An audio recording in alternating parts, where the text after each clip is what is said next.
from Reels to Rants podcast.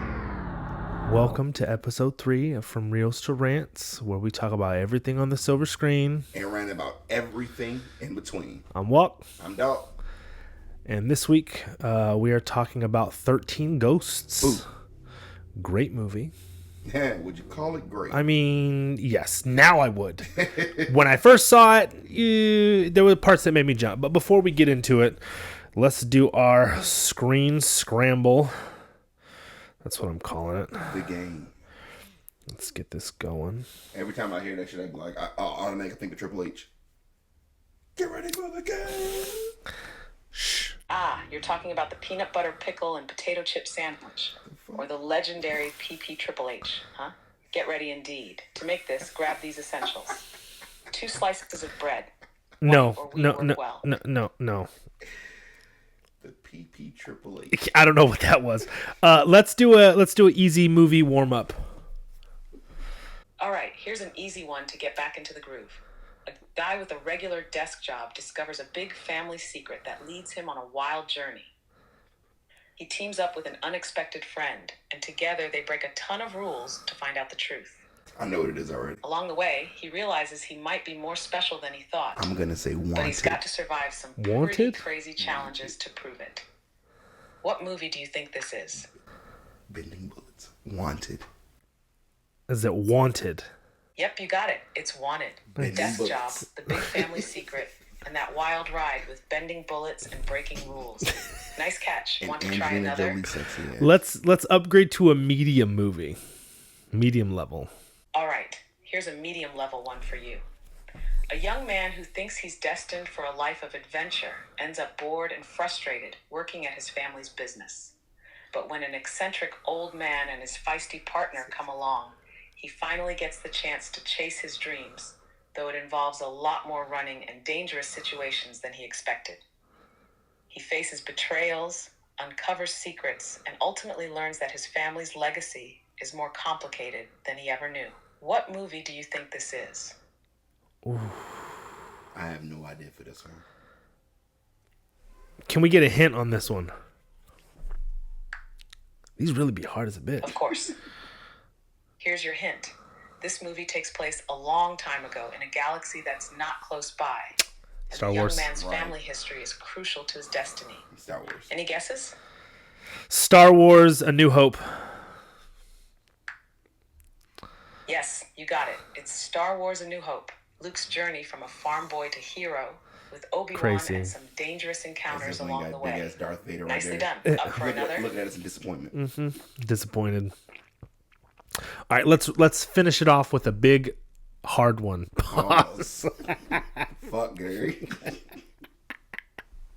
I didn't even think about it. I just was like, yeah, you know what I mean. All right, here's a tough one to wrap things up. A group of travelers ends up stranded in a mysterious, isolated place where everything is far from what it seems. As they explore, they find themselves facing disturbing visions, strange locals, and secrets that test their sanity. They're led by a reluctant leader with a dark past, who struggles to keep the group together while dealing with his own inner demons. As the lines between reality and illusion blur, surviving becomes less about escaping and more about facing what's inside. What movie do you think this is? I need a hint. Yeah, give us a hint. Sure thing. Here's a hint. This movie is known for its psychological horror, and it takes place in an eerie hotel with lots of empty halls and a very unsettling atmosphere. 1409. The lead character slowly loses 1409? his grip on reality, and let's just say the place has history. Any guesses? Is it 1408? With Samuel motherfucking Jackson.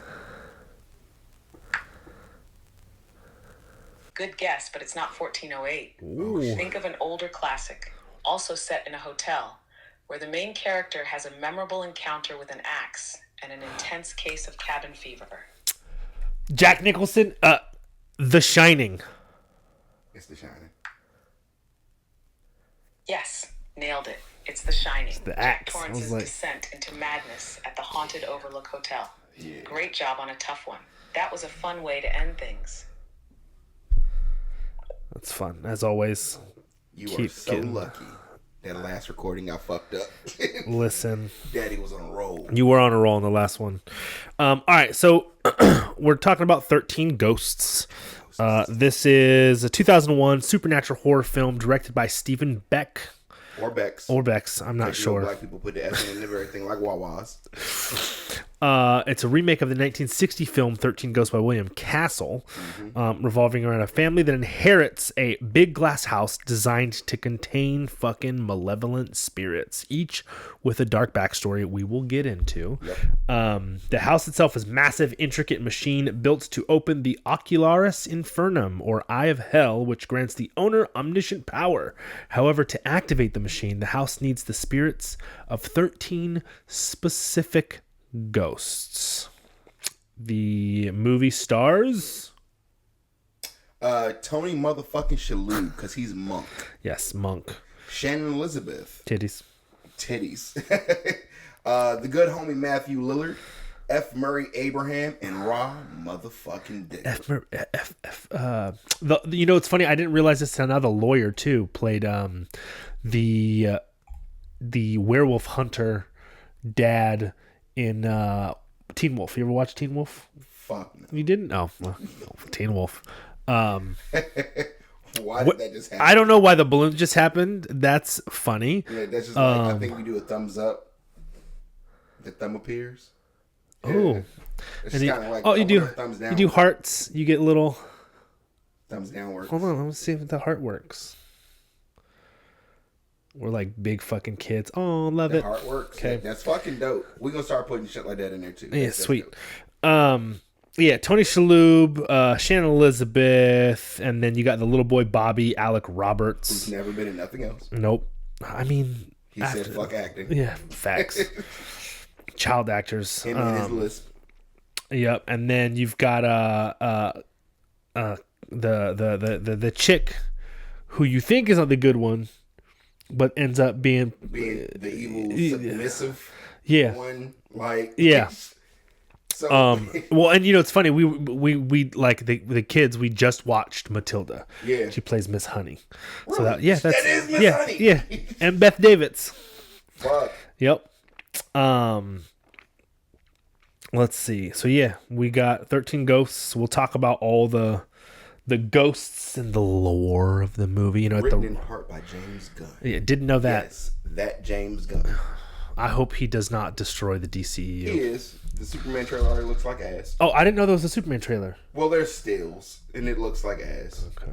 Like, again, like next to we've talked about this before. It's just like, I really hope that they just start at whatever storyline he's going to cover. Facts. I don't need to see all that shit. I don't need to see him crash land and we know the whole deal. Yep. Like, I'd be perfectly happy if dad was already gone and it was just mom and him. Yeah. Like, just start it. Anyways, back on track. 13 Ghosts. Yeah, we'll jump straight into the lore because when it comes down to these ghosts, some of them are worthless. But I'll let you dive into it because you got all the lore. I just got all the names. They're the ghosts of the Black Zodiac. Firstborn son, Billy Michaels. Fuck Billy Michaels. Creepy little boy. That heroin's in. Yep. Playing Cowboys and Indians. Neighbor, who I guess is the one that murdered him, decided to let's play a trick and shoot him with a real arrow. And so the symbolism. You know, Billy was a boy. His innocence represents child's pure spirit corrupted by violence and tragedy. The second ghost, you have the most worthless, the Torso, or Jimmy the Gambler Gambino. Dumb. Cool fucking name. Cool name. I still think it'd be scary as a bitch to wake up or see a fucking torso coming towards you. I wouldn't. Like, it's stupid. I mean, don't get me wrong. I'm gonna kick the thing like a field goal, but right. Like, let's take the element of ghost out of it. Let's just say it's a malevolent spirit that you can touch. It can touch you. I would not be scared of this motherfucker at all. Like, one, you can't see me. You're not about to become a dartboard. I'm about to start throwing shit at you. It's fucking ridiculous, yo. Dumbass fucking name. Moving on, the story. So he was a compulsive gambler whose life was dictated by his need for high-stakes gambling. One night, he bet more than he could afford to lose and ended up owing a large sum to the mafia. Unable to pay. I mean, back then, probably when this was like the mob, probably back in like the what? I would imagine like the 60s. 10,000. Maybe. It could have been like 400. Who cares? It's the fucking mob. You got money. They coming for your ass. Unable to pay, he was violently murdered and dismembered with his body wrapped in cellophane and dumped in the ocean, sleeping with the fishes. Cellophane is just saran wrap. Right. Only his torso remains in the house, eternally seeking vengeance. I don't know how he can seek it without being able to see, but again, it's a fucking ghost movie. The ghost symbolizes the destructive nature of addiction and embodying the dangers of gambling, debts, and crime. Pay your debts. Be like the Lannisters. Because the Lannisters always pay their debts. That's right. Number 3, the bound woman, Susan LeGros. Dumb ghost number 2. Susan was the stereotypical queen bee of her high school, popular and privileged. However, she was unfaithful to her boyfriend, whore, Chet, who caught her with another man on prom night. Chet. Stop, Chet. Total bro. Caught her with another man on prom night in a jealous rage. Chet strangled her to death and buried her body on the football field, bound in her prom dress. Arms were tied behind. I'm gonna post a picture. Her arms. You only see her like once in the movie. You see her 3 times. 3 times? And all she does is she shakes at you. Again, why would you be scared that her arms are tied behind her back? It's a ghost. It's scary. So heavily It's that scary. It doesn't even look like she had arms. She looked at you menacingly and just shook like she got cerebral palsy. This shit was crazy. And then what the picture I'm gonna post is when we're gonna skip to the end of this, jump right back. When they find out that Arthur isn't dead, Cyrus isn't dead, and the ghosts want their vengeance, they pick him up and usher him into the eye of the Ocularis Inferno. Her arms come out. Yeah. Bitch, you've been bound this whole movie. Why do you have arms now? She was mad. She wanted her vengeance. Fuck that. Stupid ghost. There's another one. We're going to get there. Next. The sad one. The withered lover, Jean Criticos, Arthur's wife. Murked because her uncle wanted to, we'll get there. So Arthur's wife, Jean, was a loving mother and dedicated family woman. She died tragically in a fire that burnt her body beyond recognition. While she was hospitalized, Burnt that bad. yeah, Jean's ghost is unique among the 12 because she is protective of her family rather than malevolent. So yeah, in the beginning, I tell you what, if I was a little boy and I heard, Bobby, run, get out of the basement, I'm like, bitch, what the fuck? I'm out. And you know who else was calling him to go further to the basement? Who? The bound woman. She was the one calling him into the basement.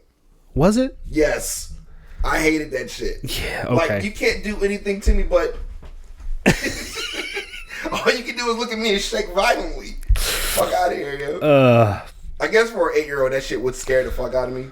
Well, but the other thing about that little boy is he was all about death. Like, his mom died, so he's, So why would that scare him to begin with? Which also was crazy too, because that's why I laughed with the withered woman, like the withered lover. I'm sorry. She wasn't really burned beyond recognition. One, at the end of the movie, she looks like a discount Sigourney Weaver, which I thought was hilarious. Sigourney Weaver from Wish. Yeah, but she had was Sigourney Weaver. All she had was like this part of her face and her arm was burnt. Yeah. But if you were trapped in a fire like that, you should be like your hair would be gone too. I mean, yeah, but it's a movie. There's probably something in the actress's contract that was like, listen, if you're going to show my face, you're going to show part of my face. We're not getting rid of the whole thing. They could have just make up your hair then. Like, your hair ain't surviving that shit. If your face was burned like 3rd degree burns, your hair's flammable. She should have looked like, what's the name? Angelica's little doll from Rugrats. Cindy. Like she should have had patches like a motherfucker. Like a dusty lollipop. Kids suck the lollipop, put it in their pocket, pull it back out. And that's what she should have looked like. Yeah, that's what she should have looked like. But the withered lover, like the touching ghost.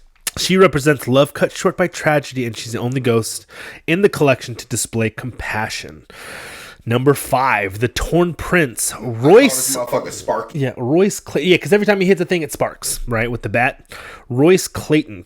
He was a 1950s high school baseball star with a promising future, adored for his looks, and athletic talent. He died during a drag race that went wrong, his car flipping over, killing him on impact. The cause of his death was his own cockiness and inability to accept defeat. He embodies arrogance and wasted potential, haunted by the pride that ultimately killed him. Real quick, something just hit me. We said that Cyrus needed all these ghosts, and he targeted Arthur and his family. Uh-huh. You think that motherfucker set the house fire? How did you not think that? Like, that's literally the reason that he did it.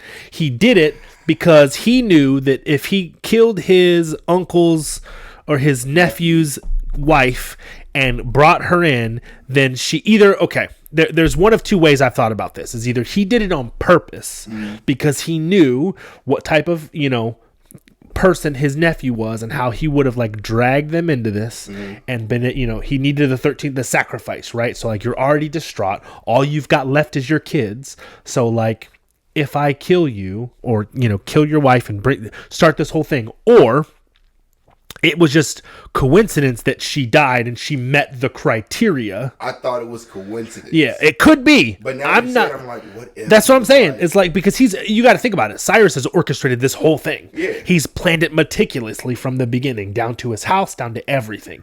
So it's not too far to assume that he killed her to make her one of the ghosts, so that he could make, because if it has to be sacrificial love, that's the perfect right for sacrificial love. But then I never understood either, like, because you could say that they were doing well for themselves, like Arthur and his family. They were doing well for themselves originally when the mom was alive. Yeah. Big house, backyard, right? They kind of the whole nine. Yeah. So I find it hard to believe they didn't have insurance. Mom's gone, house fire. They would have had some kind of payout, but they were living like in the slums. Unless Cyrus was behind the scenes causing mad shit for them not to get any kind of payment. So now I'm a third-rate substitute math teacher trying to make ends meet. Yeah. Although, how could he afford a fucking nanny, though? Because they were fucking. Were they? No, but they probably were. Nah, because there was, you would have been able to sense that, because there was nothing like that. And she couldn't cook. Facts. We'll get there though. But the Torn Prince. So arrogance, wasted potential, haunted by the pride that ultimately killed them. Blah blah blah. He's a cocky little white boy. It was in the 50s, so it was probably some, like Cadillac, maybe some boat-looking motherfucking thing, or a Bel Air. The Angry Princess. Titties. Yep. This is the Susu girl. We can't say the word because YouTube will flag us. So Susu. Oh, really? You can't say S-U? Oh, yeah, okay. You can't say self-inflicted harm. Gotcha. Dana was stunningly beautiful, but deeply insecure. Clearly. Convinced that her beauty wasn't enough, she underwent countless plastic surgeries, becoming more obsessed with perfection. After a particularly gruesome procedure went wrong, she was left permanently scarred. In despair, she committed seppuku in her bathroom. Ultimate seppuku. Bathtub by cutting herself to death. Dana represents society's obsession with physical beauty and the tragic consequences of self-hatred. I wonder when she died. Love yourself first, people. Love yourself first. Did they give a date when she died? Like what era? No, they didn't. It was probably not like super long ago, because I don't think they started doing plastic surgery like in the 60s. I could be wrong. I don't know. But I would imagine it would have had to have been like recent-ish within she the had last. Big face, sliced up titties. Yeah. They were fake. And they gave a full frontal nudity shot in that movie. Yeah. Which was crazy. That was crazy. That's what I'm saying. 2001. That's why I was like, was it rated R? Because like, I don't think they would have been allowed to do that in PG-13. But full frontal but again, nudity. Back in the day, they didn't give. She had a landing strip. Yeah. Which I thought was hilarious. So it had to be recent. Right. Dumb Ghost number 3, and then there's 2 more. Yeah, so that was the Angry Princess. We got the Pilgrimess, Isabel Smith, which I don't even remember seeing. Yes, she did. She's the one that was inside. Oh yeah. But you only see her like once or twice. You see her once to like showcase, and then when they're surrounding the Ocularis at the end. Okay. She wasn't as important because the scene where they showed her, they showed the most badass ghost of them all, the motherfucking Jackal. Yeah. Although, the hammer was scarier to me than the Jackal. I don't mean scary. The Jackal was that. I think the Jackal was. If the Jackal was a woman, the Jackal was that bitch. No, hold on. We'll get there. We'll get there. So the Pilgrimess. Isabella lived in a New England colonial settlement where she was an outsider, blamed for crop failures, disease, and other misfortunes. Oh, she was the one everybody said was a witch. Yeah, she looked like a disease. Falsely accused of witchcraft. She was put in I doubt it was false. Everything about witchcraft was false because they don't exist. I think witches do exist. Okay, we'll get there. She was put in the stocks and starved to death by her fellow villagers. She symbolizes intolerance and persecution, cursed by the cruelty and superstition of her era. So they could have really flipped that one on his head instead of using the pilgrimage. They really could have found a ghost of a slave. Yeah. They probably could have. Just saying. 2001. You know. They didn't want to be racist. All right. Okay, so I'm gonna do these two together. So you got the Great Child and the Dire Mother. These were the other two ghosts. Yeah, the Harold Shelburne and Margaret Shelburne. This motherfucker. One, the mom was a midget. Sorry, small person. I don't know what's politically correct to say. You don't need to be politically correct. You just say what you say. Midget. Cool. Yeah. The mom was a midget. And then the baby was literally a man baby. This motherfucker had a pamper on, and a bib, and he was mentally impaired and physically large. They worked. They worked. Large. Yeah, they worked. Pause. They worked. They worked in a traveling carnival. Margaret was fiercely protective. That makes sense. She made him, she coddled him and infantilized him. The carnival workers eventually killed Margaret as a cruel prank, and in revenge, Harold went on a murderous rampage before being killed by an angry mob. So he's the misplaced innocence, corrupted by exploitation and tragedy. And then the mom is the maternal obsession and loss, embodying the extreme of motherly love taken to a dark place. The Great Child and the Dire Mother. Yeah. Fucking dumb ghosts. Anyway, moving on. All right. My personal favorite, the Hammer. Nigga was a beast. Yes. Was a blacksmith in the 1890s who was wrongfully accused. Yep, a black blacksmith accused of theft by a prominent white businessman. Go figure. After refusing to leave town, George's family was lynched, and in retaliation, he killed the businessman and his family. The town people then took justice into their own hands, capturing George, driving spikes into his body and cutting off his hand and attaching a hammer in place. He was the original Seaman. Yeah. I still don't say his name. Oh. Tony Todd. Yeah. In the movie in the 90s. The Seaman. Yeah. He was him. Candyman. Stop saying his name. All right. So this one, the Jackal was a man. The sign of Hell's Winter. The Ghost 11, the Jackal, Ryan Kuhn. Kuhn. Okay. Ryan Kuhn was born in 1887 to a prostitute. Growing up with severe mental issues as an adult, he developed a ravenous sexual appetite and began attacking women. Eventually, he committed himself to an asylum where his condition worsened. He would attack anyone who came near, prompting the doctors to restrain him in a cage-like headgear and a straitjacket. He eventually escaped, but was killed in a violent encounter with authorities.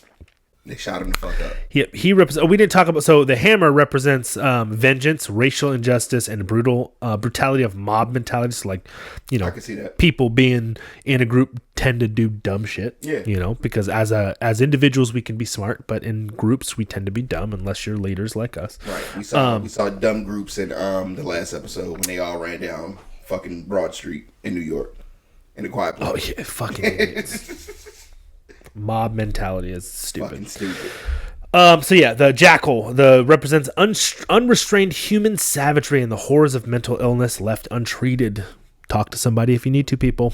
And what made the Jackal again so badass, just to me, when they were going through the book, and I didn't say he wasn't badass. I just don't think he was the best. That was my favorite one. But when they were going through it and they were explaining it, that was the only one that she took the time to say what his zodiac was. Oh yeah, the sign of hell's winter. Yeah, the jackal. I was like, this is that bitch. Yeah, but it was a dude, so he's that motherfucking nigga. Like the jackal was badass. Though. He was slicing backs up like he was goddamn Beecher off of Oz.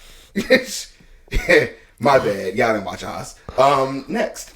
The last one, the Juggernaut, Horace Breaker Mahoney. Horace was born disfigured and ostracized due to his massive size. His father abandoned him, and he eventually became a serial killer, picking up hitchhikers and tearing them apart. Literally. Known for his horrific strength, Horace was finally killed in a hail of bullets from law enforcement after a bloody shootout. He is the embodiment of the unstoppable violence, representing the horrors of unchecked physical power turned towards cruelty. Which is also really funny. If you watch the show Supernatural, it was one of the later seasons when they were talking about Hitler and the Golem. Mm-hmm. He was the guy that played the Golem. Really? Yeah. I mean, there's not too many big dudes out there that can like portray that kind of like, you know, when you think the embodiment of like a juggernaut, it's like a massive. CGI. Yeah. Yeah, it is. Fucking dope though. So yeah, those are the ghosts, not picked. Those are the 12 they weren't ghosts. random. They were picked because of their grotesque and like just the severe, you know, nature of their deaths, making them the perfect black zodiac representations or representations of the black zodiac, whichever way you say that better. I don't know. Which is also still pretty funny because there's 12 zodiac signs regularly. Yeah. So why were there 13 ghosts? Because there has to be the self-sacrifice. There's always self-sacrifice and shit like this. I get it, but I'm just saying.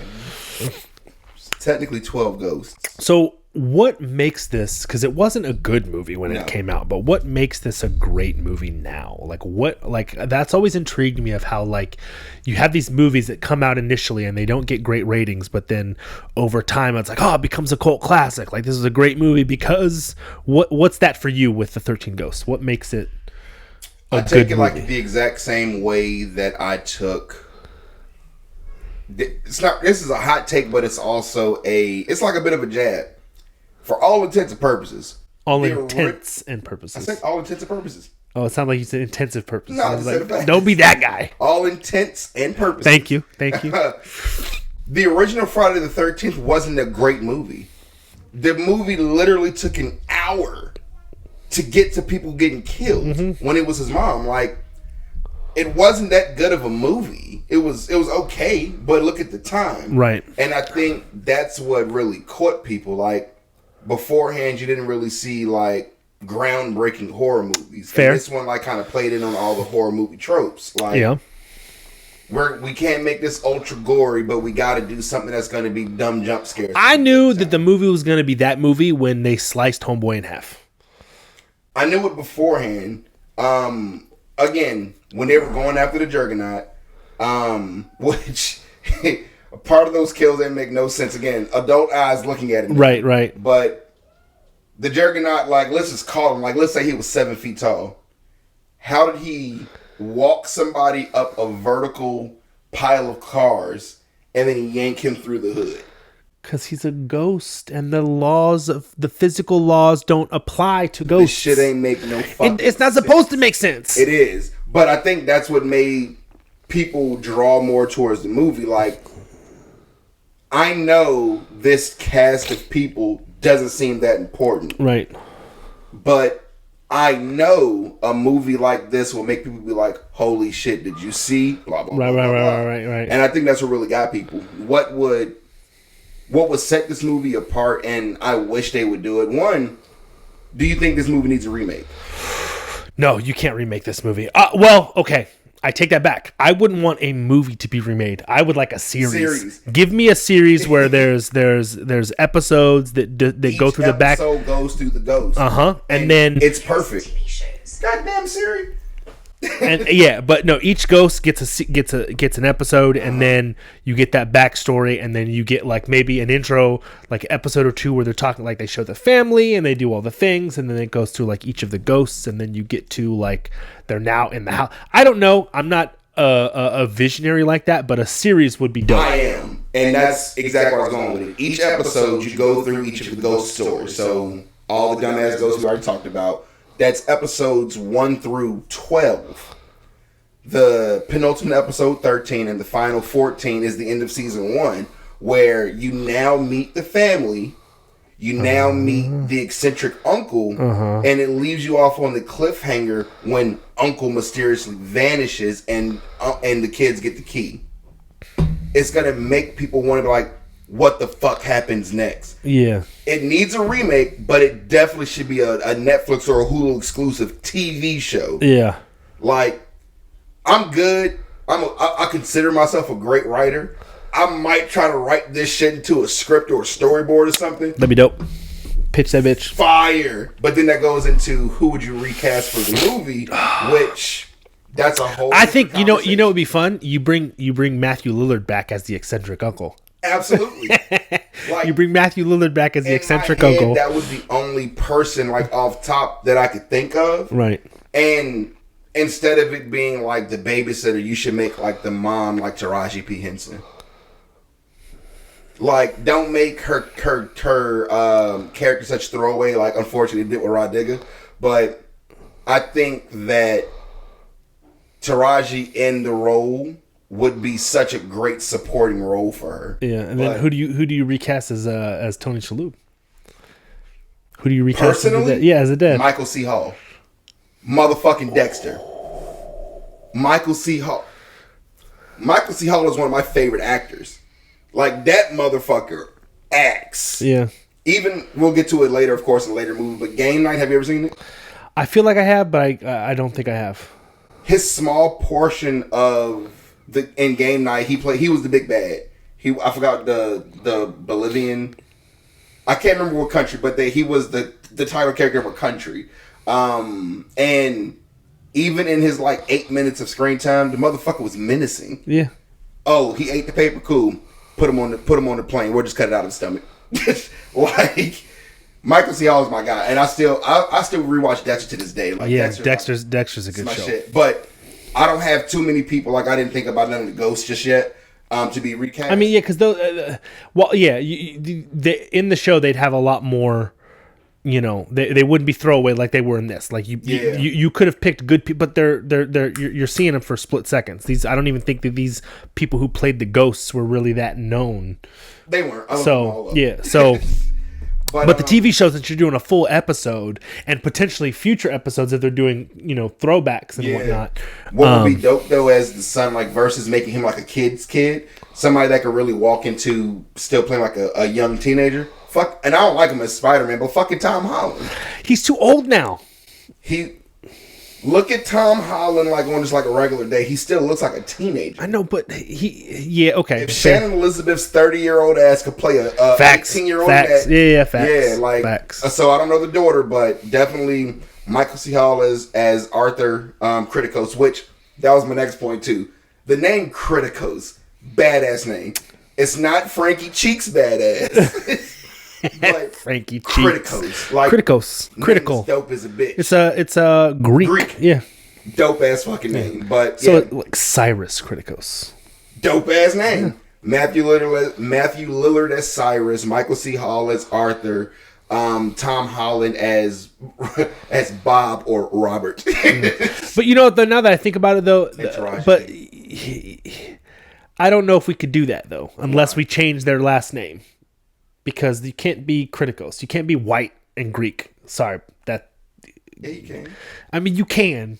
But, like... It's 2024. You could be Italian, Greek, Roman, and South African now. Listen, fair. I'll give you that. Yeah, that should be fine. But, if we're diving into the movie, right? So...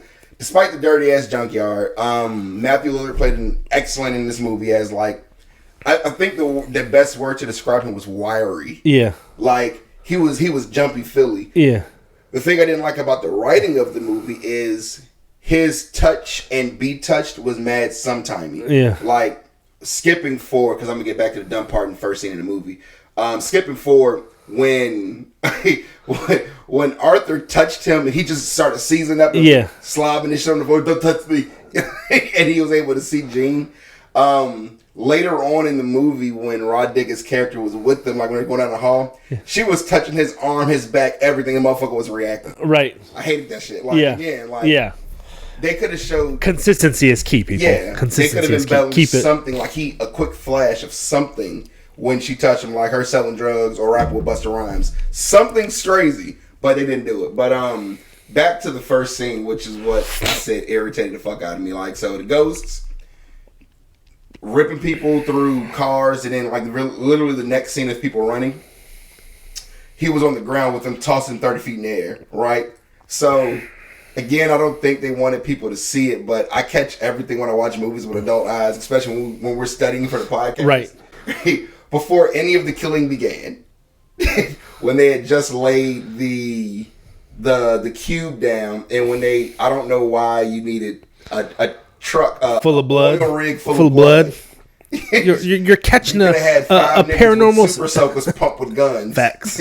Pump with blood to get them out. It's the wow factor, right? And again, that's what pulled people to the movie. Right. It was stupid, but when they were doing that, it was not only that though. Hold on, let me cut in here for a second. Why is it that in every horror movie, when they're doing fucking blood, it looks like fucking over powdered Kool-Aid? Because it's called back to Scream. It's not corn syrup, the same thing they use for pig's blood and Carrie. Like, that's why. Right. But it just straight up looked like it just made me thirsty. And that's probably what it was. It was just they were shooting red Kool-Aid all over the place. When she was doing the bath scene in the bathtub, and it's like that's cherry. The fruit punch. And fruit punch, like that's what that is. It's no sugar. It makes me want some Hawaiian punch, basically. Anyways, continue. Yeah, so they did an overshot view of the ground when they were calling the Juggernaut. I'm going to put the picture up. There were randomly sprawled body parts. Legs, arms, guts. Just splayed out. Already on the ground. So I'm looking, I was like, if the Juggernaut hasn't appeared yet, why are there body parts? Body parts. Well, maybe because if that's where he lives. Or his hunting ground. They would have drove over these bodies because the people that were with Arthur in the SUVs, right? They had those little clear rain jackets. Oh yeah. So that just made me think of Zoltan. It was ripped clear arms and the clear jacket just all over the place. Yeah. I was looking like when you see the picture, you're gonna be like, "What the fuck is this show?" And again, I don't think they thought editing wise, or we ran out of time, so just fucking leave the scene in there. Like, cool, you should have magic markered that shit out or something. It was bad. Well, 2001, I don't think they had magic marker back then. They had something. They were doing old school. But the second gripe that I had of it is, again, and I think it kind of leaned further into Cyrus being the eccentric uncle. Not, again, rich people aren't crazy, they're eccentric. Right. He pulled up in a Bentley Buford. Like, people rent those cars in London to get married. Like, yeah, that's fair. You have, and that was another thing that kind of pissed me off about the movie too. They never told you where the junkyard was. So, were they overseas or were they legit in the United States somewhere? They don't tell you that kind of shit. Yeah, it irritates me with stuff like that in movies, but it's like, do you waste the 5 minutes to tell, or do you just move on? Because it's not critical to know. It is. For people like me, even if you don't... But you're one in a million. You're right. You ain't got to say the shit in the movie, but like a quick little pop-up at the bottom of the screen. I don't want to read no goddamn text. Newark, New York. Well, I watch every movie in subtitles anyway. Oh, but yeah. Newark, New York. I can't. Unless it's like the kids. Well, so a part of this I watched on my computer. And then the other parts I watched like the other day. We were going to something. We were doing something, but I was in the car. I wasn't driving. I was a passenger princess at that point. And so I was watching it in the car. But yeah, I had to turn the subtitles on because the kids in the back were watching their iPads and fucking sound everywhere. Daddy, what you watching? Right. Don't worry about random arms. Yeah. But that also, again, the eccentric uncle. But again, maybe just me in the way that I was raised. I'm not slugging it around in a fucking bloody junkyard in my Sunday's best. Everybody else, regular clothes, fireman's jacket. He had money. Clear. He didn't care. This motherfucker Cyrus had the Sunday's best on. Like the wind was whipping. Like he had a cloak on his shit. Bro, he carried a cane around.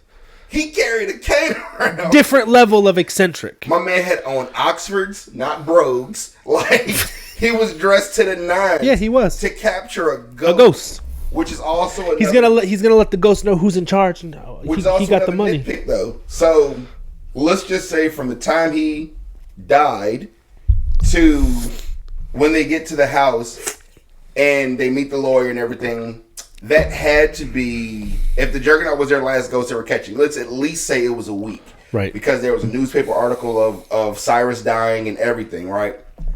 You telling me Cyrus waited around somewhere near that house in the same clothes got killed in for like a week?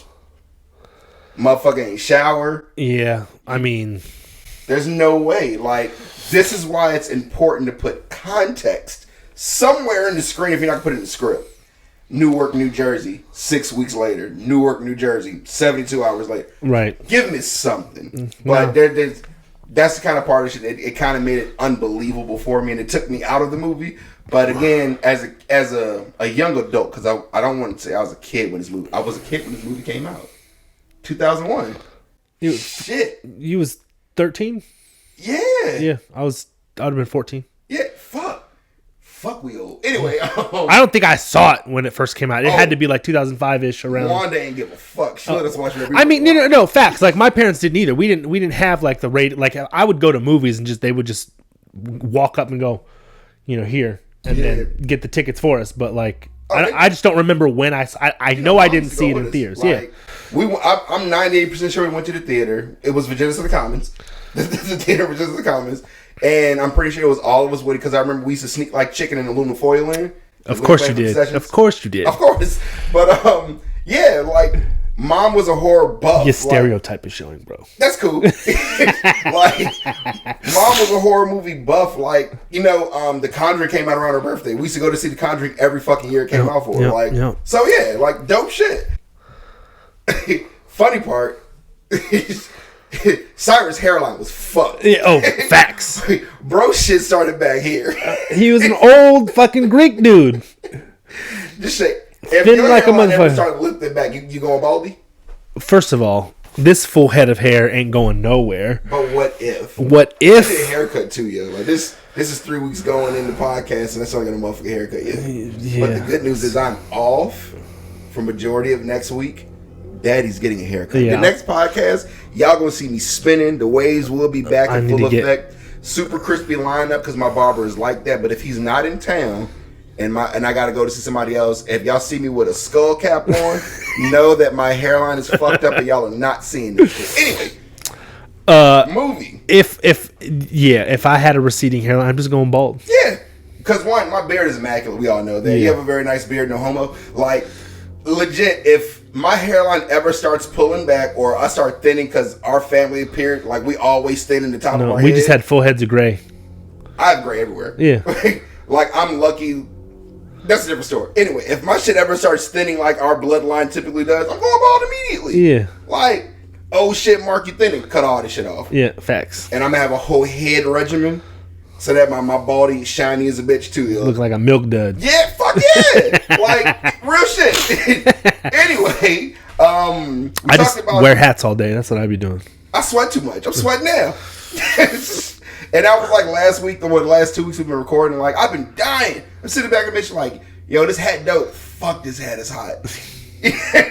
So you gotta get. I'm gonna do a careless, not careless, but a shout out. Melon hats. Melon. It's MELIN. I don't know how to pronounce it. Melon hats. Melon, I think it is. But they make these are the hydro. They're super light, super airy. So they're waterproof, moisture wicking. Yeah, moisture wicking. The other thing too is like when he's doing all it's very physical, So he had to be wiped after that, like pretending to vomit and like tweak and just flex. And bro was tweaking. Yeah, tweaky. Like whenever he felt like. What was that line? He's like, "Wait." I said there were. What did I say there were? What did he say? I wrote that shit down. He's like, did I say there were ponies down in the basement? No, there are ghosts in the basement. And he was like, he was like, goats? No, motherfucker, ghosts. I'd have been like, ghost, boo, ghost. Yeah, get ghost. your kids the fuck out. Right, facts. Get them out. This this nigga said, goats? Goats, nigga, like No, goats. but that was probably my second favorite part was when he's starting to go down to the base. He's like, what? Did you hear what I said? I didn't say there were ponies downstairs. I said there were ghosts downstairs. I didn't say petting zoo. I Right, said ghosts. petting. Yeah, thank you, petting zoo. I didn't say it's a petting downstairs. No, I said they're ghosts. Yeah, that was funny. Yeah, that was one of my favorite parts. A random rant will say, all these employees of this super rich adventurer are killed in a junkyard. Some are splattered. Some are folded in half. Apparently, people got ripped apart. Somebody got slammed around a cube. And then the proprietor, Cyrus, killed. Where the fuck were the cops? How do you report all this shit? Like, Again, like I get what you're saying. It is annoying. It is the gripe part, but like that all that stuff has to be assumed that the fact that he was just an eccentric, rich. We don't say millionaire, billionaire. Don't know, but something happened to where it's all just taken care of. He's got a fixer, probably. yeah, That just it was the lawyer. Yeah. Ben Moss. Ben Moss. Dumb fucking name. So if we speed past now the junkyard scene and we get to when you meet the family, you get the shot really well. The transition panned from here's the happy family and the big house. Son and daughter are playing in the yard, which the game they were playing made no fucking sense. Right. But camera starts panning. You get the wife clipping random trees or vegetation, Pruning. in the yard. Now you see the husband sitting inside the window. You're so great. I love you. Right. To the picture in the frame. To we smell smoke. Where's mom? There's a fire. Oh no, mom's still in the house. Sorry, sir, you can't go back in there. I should have went back in. Oh, it's still panning. And now you see the house transform from house to fucked up apartment. Right. And now, instead of it being a yard in the back, there's a brick wall. Which further lets you know they're up north. Yep. They're New Jersey, New York. Yep. That's the area. Which also later, I'm going to get to that as well in a second. Of a house fire that devastating, how did the picture of the wife survive? I'm gonna tell you, we had a house fire in 2001 back when we lived in Cali, and so like, there's some of that stuff doesn't get, depending on where and how big, like unless the house was fully in cinders, not every part by the time the fire department gets there is like fully turf. Like we had the upstairs, there was still like there was soot damage and stuff, but that was all exterior. Like the pictures inside some of the frames were still good, so it just depends. True shit. But did y'all move back into the house? But it's also after it got rebuilt, yeah. Which again was where the theory comes from that maybe Cyrus articulated everything around it so that they could not get money from any insurance policy to move, because if that fire was proven after the fire investigators come, this is not an at-fault fire. Like maybe it's also a psychological thing. Like the mom died in that house. I'm not moving back in after mom died. No, nobody died in our fire. We were all out. True. It just burned down. But then they would, again, semantics, but like theories. But yeah, so Shannon Elizabeth comes to the door. Hey, Dad, it's 8:30. Got to get ready for work. Cool. He gets dressed. He comes out. Bobby. This is the funny part. Everybody's calling him Bobby. Right. You now see that Shannon Elizabeth nor Rah Digga can cook, because I don't know what the fuck they were cooking in that pan. A part that didn't make sense was she was putting a teapot back on a red hot eye, like induction. She put it back down. What burned her? She had on oven mitts. So what burned her? Gripe. Bobby's recording. A body was found decapitated. It's decapitated, right? Explaining all this shit. Child. Behind a Dunkin' Donuts. As soon as he said, behind a Dunkin' Donuts, they're definitely somewhere up north. Right. Because one, that's more reason why Krispy Kreme's is better than Dunkin' Donuts. We have class. Bodies aren't decapitated behind. Wait, hold on. You think Krispy Kreme is better than Dunkin' Donuts? Dunkin' Donuts. The only thing that Krispy Kreme has going for it is the glazed donuts. Fuck no. That's it. Dunkin' Donuts can't even properly fill a donut. Okay, well, first of all, I'm gonna go and say this. Donut, and it looks like somebody just took a butter knife, not even a spoon, a butter knife, and gave you this much. Let me clarify: Dunkin' and Krispy Kreme are at the bottom of the donut realm. There are so many more better. There was Country Time Donuts. Country style. Country style. Top of the list. Yes. Or was Miss Yoder's. Miss Yoder's is number 2. Yeah. Then but everything all else. Miss Yoder's makes or made. Is Miss Yoder's even still around? I don't remember. The last time I had that was at the call center. Right. All they made was glazed donuts. Yeah. But they were fire. Like melt in your mouth. You can, if you touch it, it starts disintegrating. Yeah. Good ass fucking donut.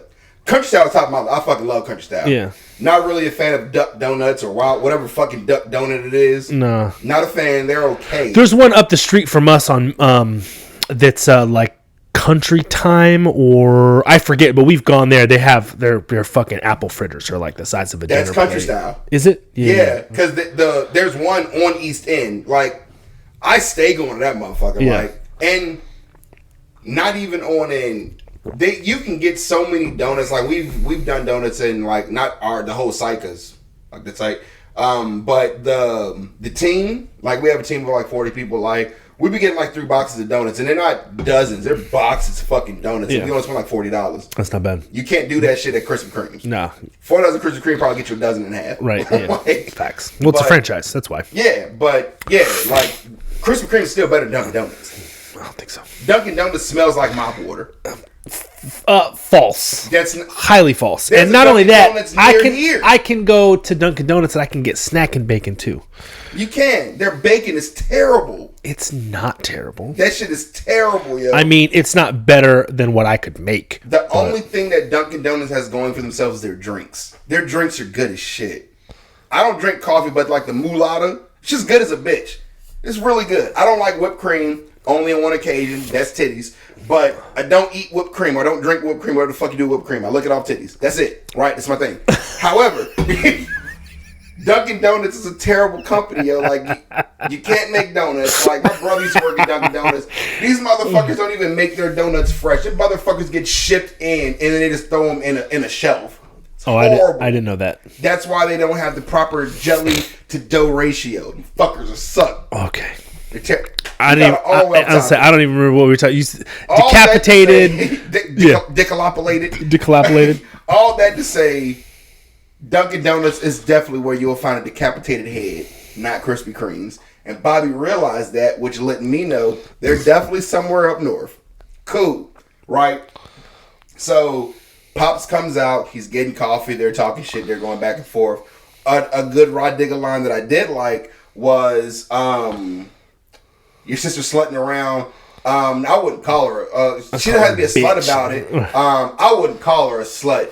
I'd call her a bitch, right? Because that's the kind of banter that would happen in my household. Yeah. Like, it was reminiscent. It was mad nostalgic. It was funny. Like, that's why I fucked with it so much.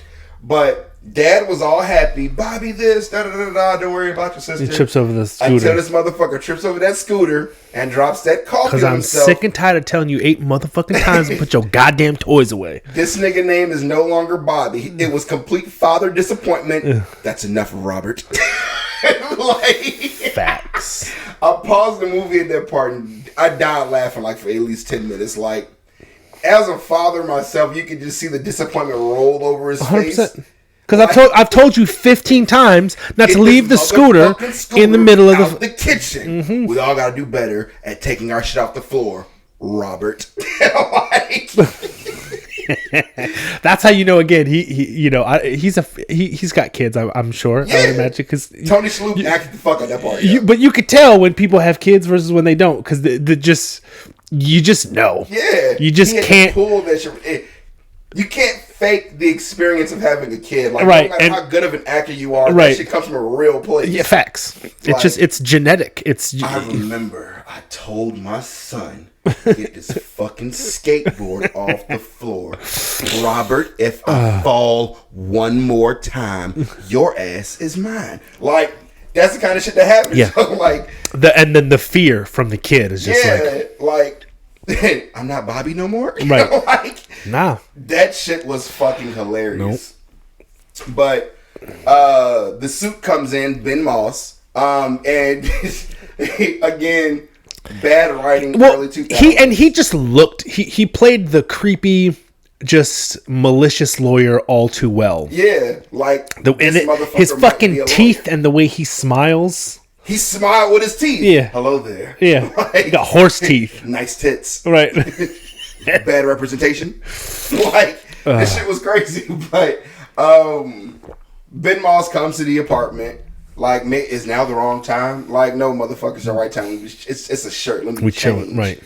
Bad writing. He sits down. He opens the laptop. He plays the video. Right. Video. Hands him the key. The funny part, Shannon Elizabeth said, the joke was like, we have a late uncle. What's he late for? Your next birthday. Like, perfect comedic timing. Like, he's dead? Yeah, the motherfucker's dead, right? So, they give him the key. Of course, like I said, it's a late uncle. He has a house. He loves his privacy. Until I see you again, and the video closes by itself, and then opens back up in another life, perhaps. Why did the video close if that wasn't it? Because he probably was like, when people be lying and they slip up, so he probably went back and watched. Was like, oh wait, hold on. You should just went back and just re-edited the whole fucking video. It's 2001 when the movie came out. Chances are it's probably like in the late 90s in the actual movie. Agreed. It was still stupid. It pissed me off. You saw the big ass fucking box laptop he pulled that bitch out of. Yeah, that was the size of a briefcase. It was an IBM. He pulled a laptop that's the size of a briefcase out of a briefcase. Right. Which also was mad fucking funny. Yeah, that was funny. That was funny. Hey, it's just a couple of miles down the road, or a couple of hours, I think it said, down the road, in a city name or town name, blah, blah, blah, blah, blah. It wasn't a town, motherfucker. You niggas drove out of the city into the woods. Yeah, your next neighbor is miles away. They'll never hear anything. You don't think that's weird? Yeah. Creepy. Yeah. First of all, if I ever come to a house that's got more glass than like, I'm not going in. Which is also a problem for me because, again, maybe it's the way I was raised. Maybe it's because I'm black. I don't just do straight glass. Like, I need blinds. I need some kind of shade in there. And Shannon Elizabeth made a point to say it. She was like, I hope the bathroom's in the basement. Exactly.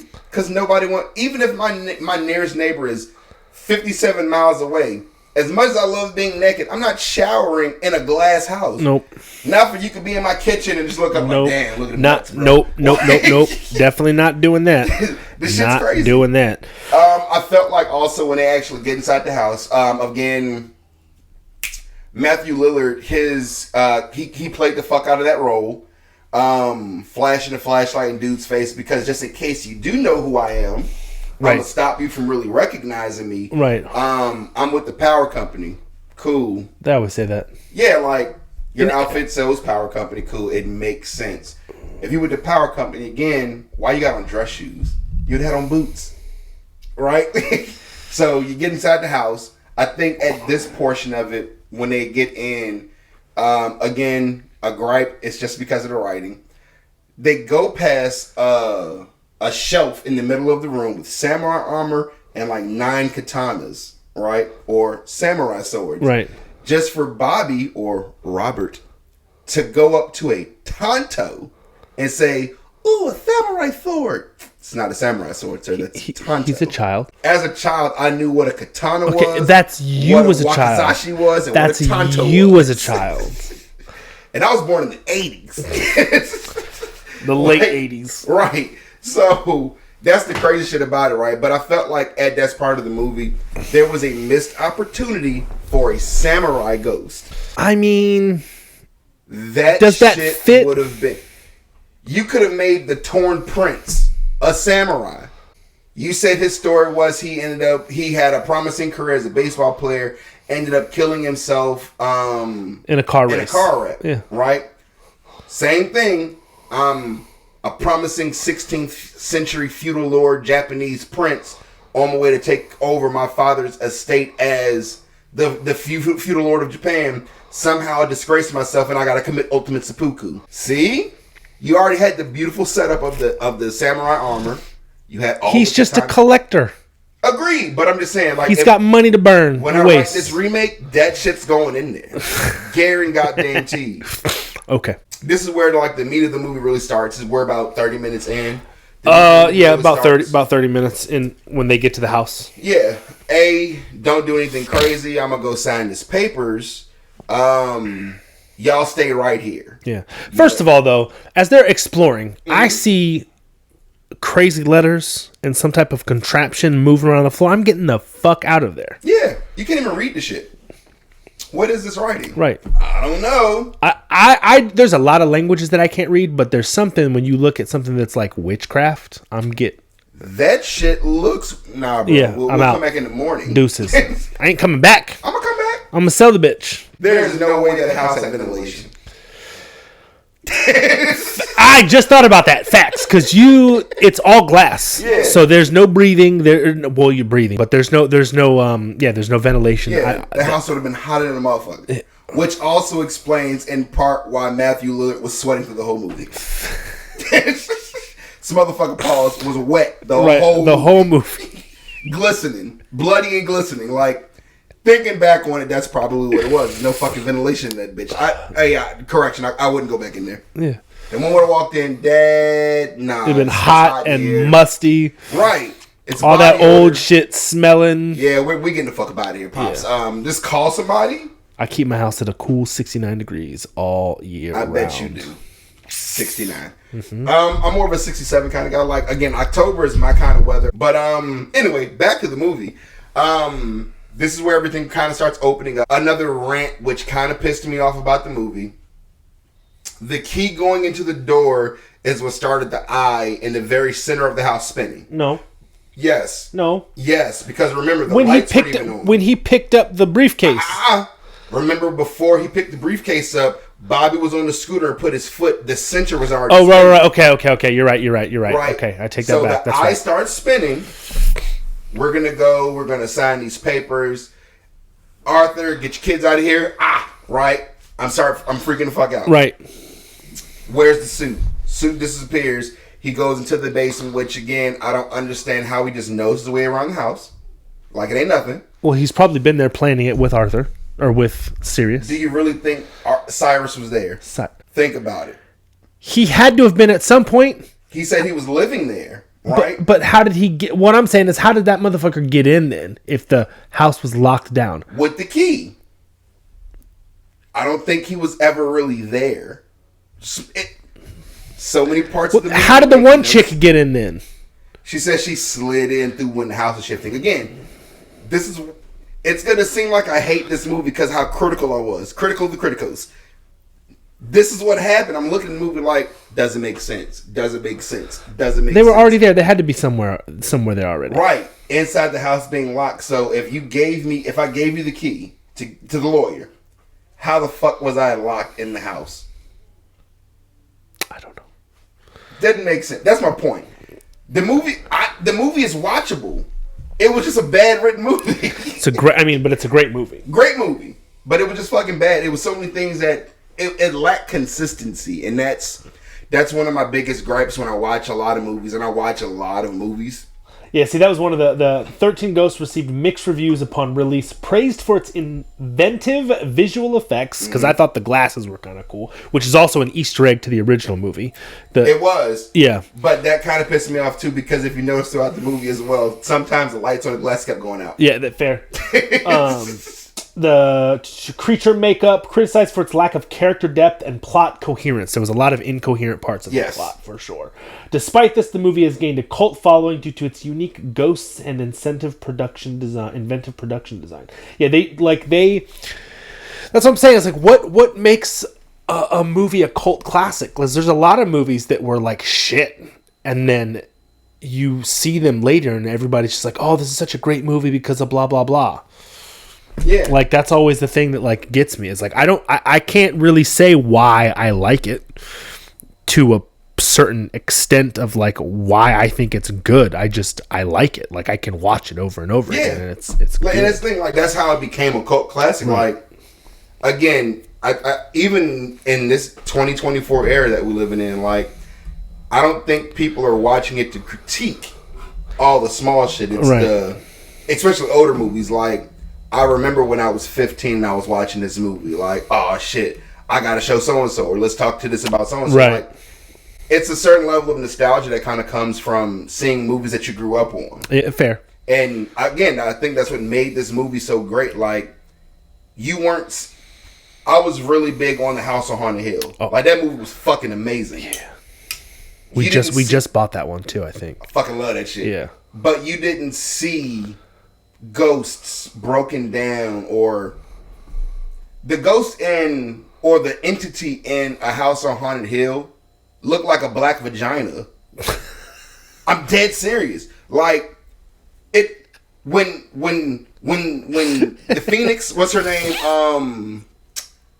The girl to play Phoenix. Famke Janssen. Famke Janssen. When she got pushed or fell through the wall, and before she got snatched, when the entity was coming up, it legitimately looked like a black vagina, like a black wormhole vagina, and it sucked her in, took the life out of her, and she was left crispy bits. Yeah. Right? You didn't have shit like that, and you took what people thought of regular, like, ghost and horror movies, right, and you really spent the time to make things look terrifying. Minus the torso, minus the bound woman. Minus the shitty ghosts. Yeah. Like, minus the shitty ghosts, like, Juggernaut looked like he was out of jail. Yep. He reminded me of if you played any SNK game, he reminded me of Cody from Final Fight. He looked like he was fresh out of jail. Super jacked. Right. Bullet holes all over his body, even through his triceps. He got fucked up by the cops. Got murked by the cops. Yeah. The blacksmith, like, one of his hands was a fucking hammer. It's a hammer. That's what the hammer. He didn't have regular nails. Motherfucker had railroad spikes. Yeah. All through his body. Yeah. Fucking dope. The jackal had a ripped open cage on his head. Mm-hmm. Super fucking long nails, barefooted. Like, this motherfucker's crazy. Mm-hmm. Like, they took it a level further with, we don't need special effects throughout the whole movie. Let's go practical effects. Right. And make these ghosts look like some shit that'll scare somebody. Yeah. It was the shit of nightmares. Yeah. It was inventive. Time. It was inventive. Yeah, and I think, again, just perspective looking at it, that's what drew people in. That's what made it, because, again, if you're talking about early to mid 2000s, you weren't seeing no shit like that. You weren't seeing stuff like that. And that's what made that shit so fire for the ghost. But Ben Moss gets cut in half by the door. Right. Still to this day, one of the best deaths in cinema, period. Nasty. My man got split in half. Yeah, the jelly. Long way. Yeah, jelly just and it slid. Did the lawyer split? Like, the shit was fire. And it came like it was close enough to that it was still fresh in your mind. Yeah. But far enough that it didn't happen right away. Yeah. Because if it would have happened right after, it's like, okay, haha. But like, it was just perfect comedic timing, because stuff goes on, it happens, and then they're like, where's the lawyer? And she's just like, did he split? And little do you know, that motherfucker really got split. Yeah. But again, that's what I thought was funny, because by that time he had already pulled the money off the pedestal. Right. This now kicks the gear into effect. It starts opening the doors. Yeah. The first ghost that was released, it wasn't released in order, which didn't make sense. Right. Because it should have been Arrow Boy. Should have been him. Yeah. First ghost. But it wasn't. It was the girl that went Susu with the naked titty. Was it? Yeah. Because remember when he was walking back But what I'm saying, I thought the little boy was out already, because we don't, to my recollection, we don't see him get let out. Right. I figured he was just out when they started the key. Because when Matthew Lillard was back into the basement, when they were like, where'd the lawyer go? The first ghost that the lawyer saw was the Arrow Boy. He was still in his cage. He said some snarky comment to him.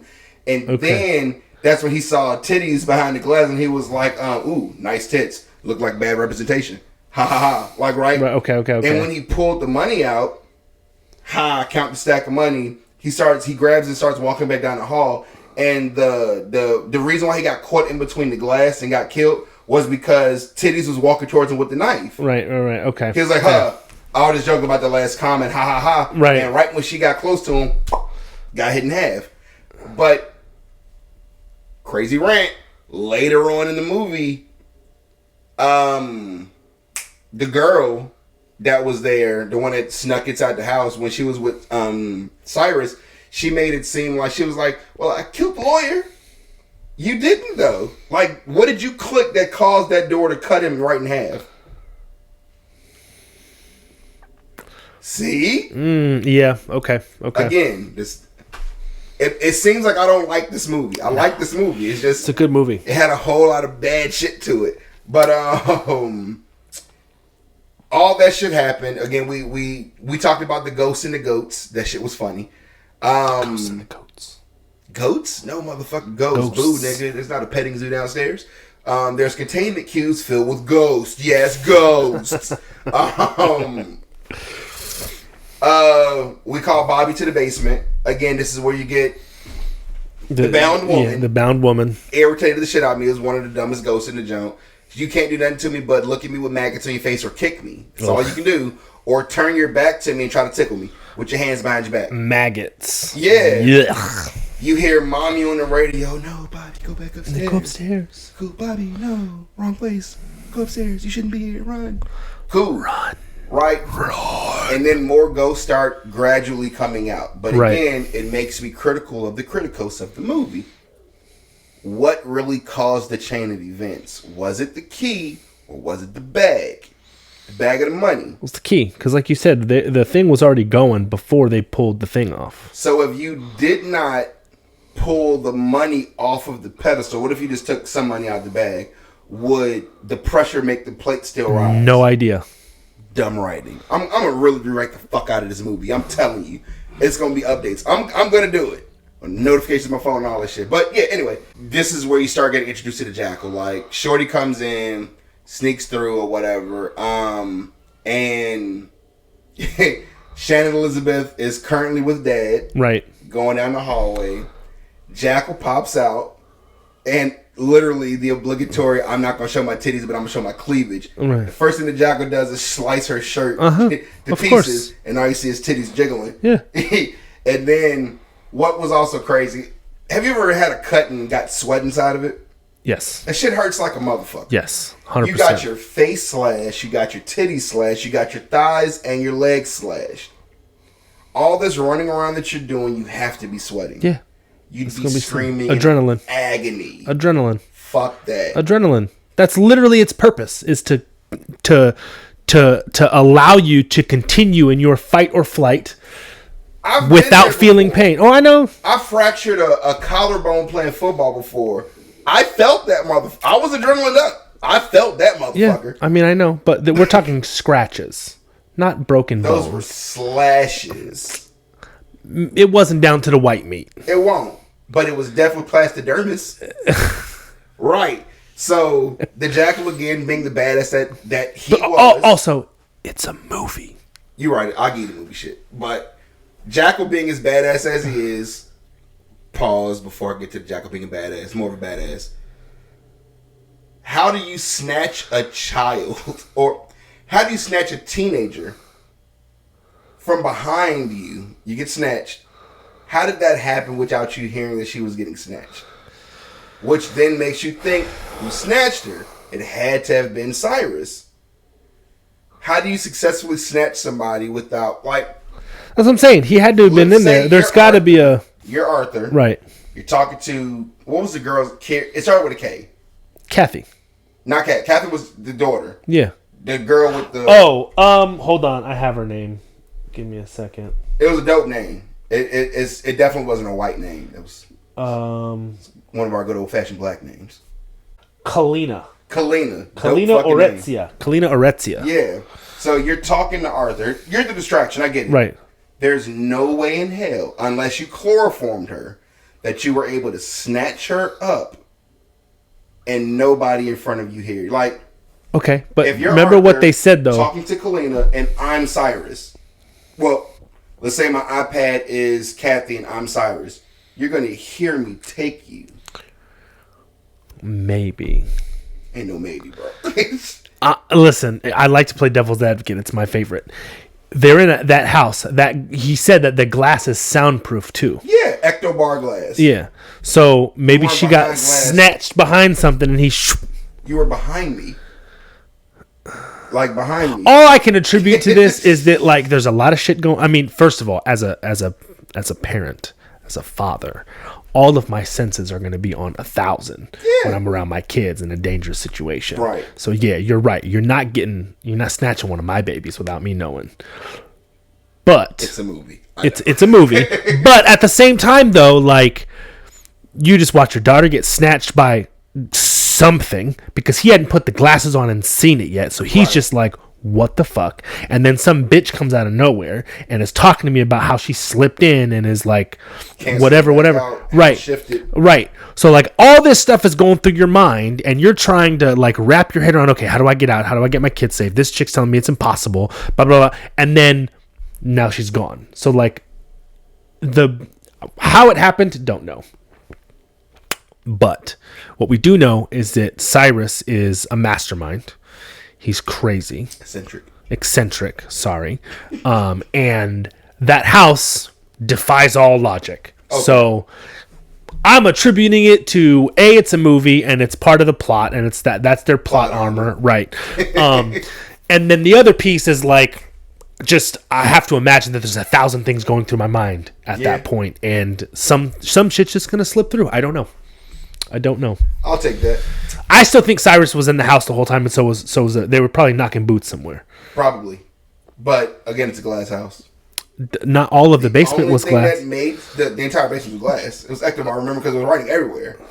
So the only thing but there's all those panels that change on the exterior and stuff. They're fucking back there somewhere. They're fucking. You can't hear the screams because it's Ectobar. Yeah, cool, makes sense. Is Ectobar glass real? I didn't Google that shit. That would have been the shit I would have Googled. Please keep going. Keep going. If you have Ectobar glass, you probably could have got out of the quiet place. But anyway, I made some notes and I was like, some of my biggest gripes about the movies, or just one of my random dog rants. When you hold on, you found Ectobar glass. This is on evil.fandom.com. I don't know where that came from. Sounds like it's on you. This is Ectobar glass. He won't hear you. It's shatterproof and soundproof. Oh, literally, Bobby Criticos coming. Or that's Ectobar glass is highly strong but not completely indestructible. Fictional type of glass featured in the 2001 supernatural horror movie The 13 Ghosts. This type of solid is shatterproof as well as soundproof. One of the few ways of breaking Ectobar glass is with a large and powerful expulsion of energy, such as an explosion. Okay, so Ectobar glass from this, it is not real. Hold on though. I don't want to direct Ectobar glass. So that's while you're Ectobarring it up, a rant. When Shannon Elizabeth got upstairs and hopped on the bed, it's fake. And she found the bathroom, right? You smelled the perfume and immediately put it on. Cool, right? You get into the bathroom and there's the glasses. Yeah. You don't see them, but they're facing the wall. Right. If Susu girl, what was her name? Kalina? The angry princess. Oh yeah, the angry princess. Yeah. I kept calling her titties out the whole movie. If she wasn't killed there, why would they take the time to make the bathroom look like a murder scene? I don't know. Or, I'm sorry, unalived. I think they would hit us. YouTube will get us if we say the K word. So she got unalived. We're talking about a movie. Right, talking about a movie. But I don't trust it. We need these views. But they made the bathroom look like a murder scene. Like, I get it. It's dramatic effect. Right. But you had to have gotten past people. It's a movie. In the house. I just started running the regular water. Well, first of all, they didn't have the glass, so she didn't get. Of course, she's getting through people because they can't see her. Right, but then if you're that vengeful, why not just kill her? Because you weren't going to see her when you were at the bathtub. I don't know who washes their face in the bathtub, but you got the water running. You're splashing water in your face like in a fucking Noxzema commercial. You're going at it, and in real life, the bathtub has nothing in it. Right. In Ecto World, she's sitting in a bloody bathtub with blood and water. I would imagine that as a paranormal entity, she can make her surroundings whatever she wants. Cool. That's fine. At what point and at what part of the world is the water going to run over? I don't know. It's Exactly. dramatic effect to make the movie scary for the viewer. And then For the us. jump scare of it, before Arthur found her in the bathroom and told her to come up, she was acting like she was about to stab her. If all you did was call her name, you still could have killed her. Yeah. Vengeful. Yeah. I get it. Plot armor, can't kill her. But shit like that in movies irritates. It's irritating. I like jump get it. scares. I don't like dumb jump scares. Yeah. Like, this is also part of the reason why Asian horror is more of my favorite than American horror. American horror goes for gore and the quick jump scare. Yeah. Asian horror, that shit targets your senses. Yeah. It's not smell, but we're going to start showing you weird shit. We're going to start playing weird fucking music. And right when you think something's about to happen, the volume's going to get down. And it's going to make you on your edge of your seat. And then when you think, oh, it wasn't nothing, now I got you. Yeah. It's eerie. Yeah. Eerie's better than jump scare to me. That's how they do it. But yeah, That's how they do it. I said there was nothing scary about a nigga with an arrow through his head. That was one.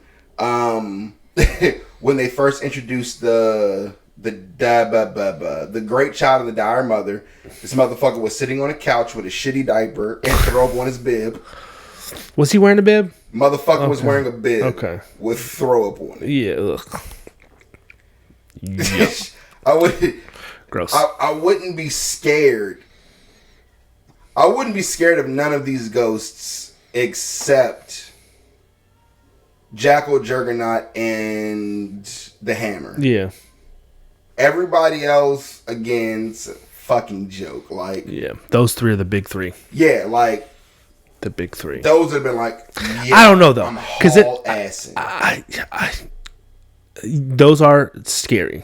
But at the same time, if I saw the big baby and the mom just chilling at the end of a hallway, I come around the corner and I look and I'm like, oh, I'm gonna shit. take it to my supernatural fanboy days, and I'm just gonna throw salt on you or swing an iron axe or iron pole at you. Fair. Yeah, real shit.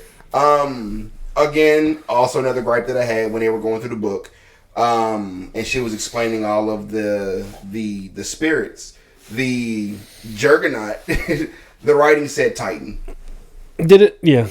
I'm gonna post a picture. I took a picture of it because I'm an asshole. Continuity. Fuck. Like, it's not that hard. Again, not a great movie. It's not a great movie, but it was a great movie. Yeah. But those are the things that kind of pissed me off. Like, You're also overly critical. very critical of the criticos. Yes. The also funny thing is when sorry, we're at the end of the movie. We're third scene, not the end just yet. Matthew Lillard, the kids are gone. Matthew Lillard is like, hey, we got to do something. Kalina's like, yo, I know how to stop this, but you ain't gonna be around to tell the story. She jumped out some TNT and what looked like C4. Mm-hmm. I won't be critical of it, but that wasn't C4. Anyway, right. So I got enough to blow us back to the 15th century with the dude that made the eye to begin with. Forgot his name already. We'll get back to it, right? So there's got to be something that we can do to get your kids. They explain what the 13th ghost is. They show them it's the one of pure love and sacrifice. Sacrifice. Yep, this is what we need. Before you think about doing whatever for your kids and sacrificing yourself, we got to make sure that we can at least get them back. Arthur, being the smart guy that he is, let's take a panel of wall. Have you ever looked at a pane of glass? It's heavy as shit. Heavy as shit. And them skinny ass little Matthew Lillard ain't holding. Walking around and that glass had to be an inch and a half, at least an inch and a half thick. And it had to be at least 10 feet tall. It looked like it was about as thick as my thumb. Right. You're not walking with just two hands with this motherfucker, bro. Well, they had a bar at the top. No, there was they a bar. had hands.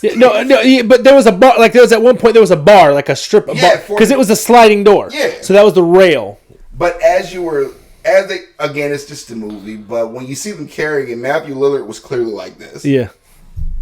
Fucking irritating. But, so, we got to find a way to get your kids back. There's got to be more. So we go down, boom, walking around. I skipped over an entire part. The Jackal being a badass went slicey on Arthur's back, which again, right, it had to hurt. He was also sweating through that entire fucking movie. Tony Shaloub was Sweat. He was wet like a motherfucker the whole movie. Pause. This motherfucker's back should have been on fire. Yeah. But they get to the basement. They're walking. The torn prince pops out. He's swinging at him, swinging for the fences. Right. They push him back into another piece of the glass with their pane of glass. Right. He explodes into sparks. You want me to believe that he was still alive? Yeah. Cool. No. Didn't make any sense. So we're kind of figuring out what's happening at this point. Wait, who the ghost? The ghost should have been gone. But the ghost is already dead. Right, but the torn prince was just smashed in between ectobar glass. And he exploded. Maybe he was sparks. dissipated. He got exploded in paranormal particles. Sparks. Ectoplasmic particles. I get it. So it's a movie. So we flip. You see the hammer getting released from his cell after you flip the hammer off in the middle of the movie. Right. Like what a part that you may have missed also. You know when he went back to flip the hammer off? Yeah. You know the Juggernaut spirit appeared behind him? Yeah. Shit was dope. Yeah. So you see the hammer come out, and right when you're like, holy shit, well, there's only space back there for one of us, you close Arthur behind the glass, which, for purposes of the movie, Matthew Lillard moved that glass by himself. Yeah. Arthur couldn't move it off to help Matthew Lillard's character until he was dead. Right. Cool. So you talking shit, you ain't nothing but a bitch, bro, to the hammer, which is why you antagonizing an angry black man. Right. Facts. First thing.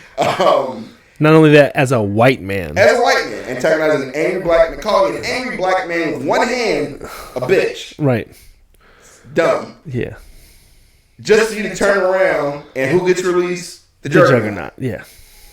Holy shit. Juggernaut's coming my way. Wrap that motherfucker around the corner. You're so infatuated with the Juggernaut now showing the guy that you just called a bitch is behind you. Right. Smacks you back in the head with a hammer. Yep. Right? As the Juggernaut is throwing you around, which in slow motion getting thrown around, it's fucking hilarious. Yeah. Like, it made me think of that video of the internet video of the bouncer who just picks that dude up and walks his ass out the club. Yeah. I swear to God, if a grown man picked me up like that, I'm moving to a different country. Yeah, I'm out. Oh, that shit happened in New York? Cool. He grabbed him by the wrist, stretched his ass up, and then the ankle, and had him like this over his neck and walked him out of the club. And he just had to be like, fuck. Somebody has to know you. Yeah. I'm leaving. I'm leaving. So. I'm changing my name.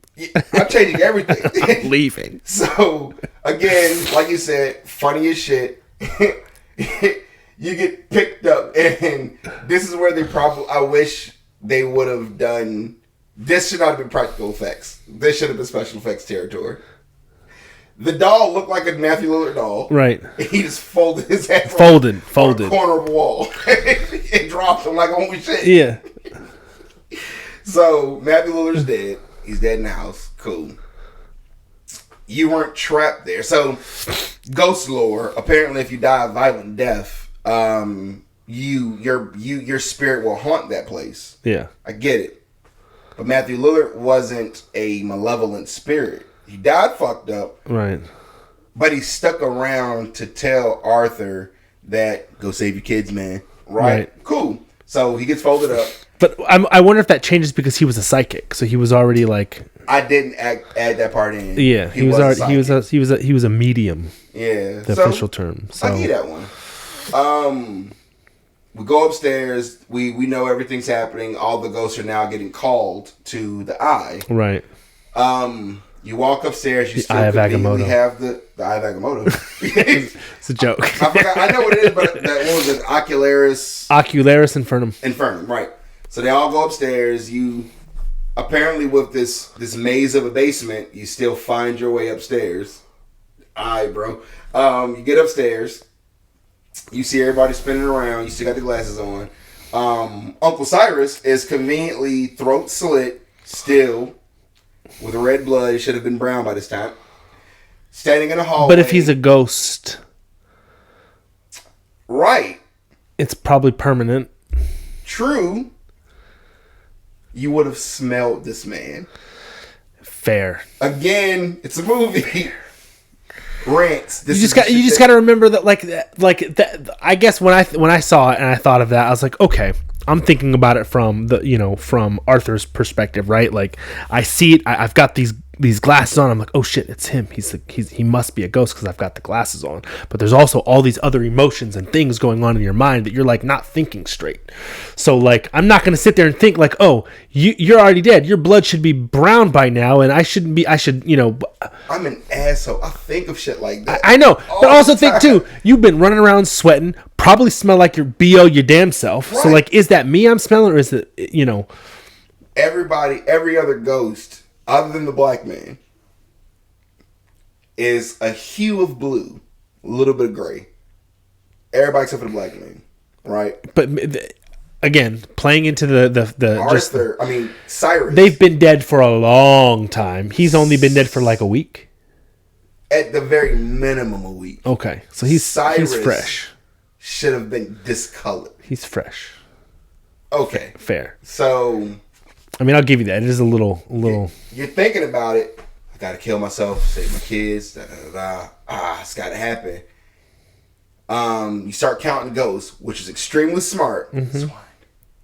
Oh, Gene, 4. Like, right. I laughed at the part. I should not laugh. He was like, it was funny. He's like, they were going through it. The firstborn son, 1. The torso, 2. The bound woman, 3. The withered lover, Gene.